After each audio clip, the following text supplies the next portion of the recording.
మచిలీపట్నంలో వినాయక చవితి సందర్భంగా ఏర్పాటు చేసిన బ్యానర్ టీడీపీ జనసేన మధ్య చిచ్చు పెట్టింది.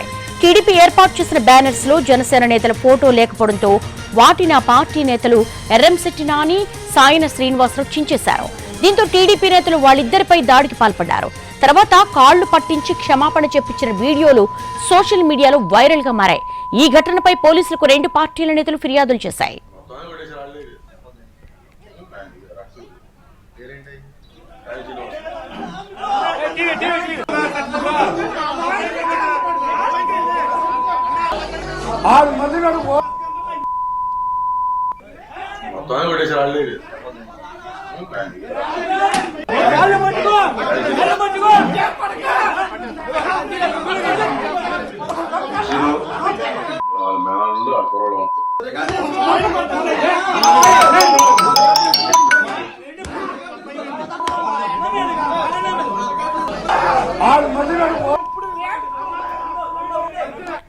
సోషల్ మీడియాలో వైరల్ గా మారినటువంటి వీడియోలను చూస్తున్నాం. మనము మచిలీపట్నంలో వినాయక చవితి పండుగను సందర్భంగా ఏర్పాటు చేసినటువంటి బ్యానర్ టీడీపీ ఇటు జనసేన మధ్య చిచ్చురేపై టీడీపీ ఏర్పాటు చేసినటువంటి బ్యానర్స్ లో జనసేన నేతల ఫోటో లేకపోవడంతో వాటిని ఆ పార్టీ నేతలు ఎర్రంశెట్టి నాని, సాయన శ్రీనివాసరావు చించేశారు.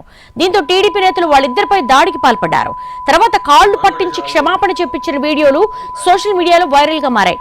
ఈ ఘటనపై పోలీసులకు రెండు పార్టీల నేతలు ఫిర్యాదులు చేశారు.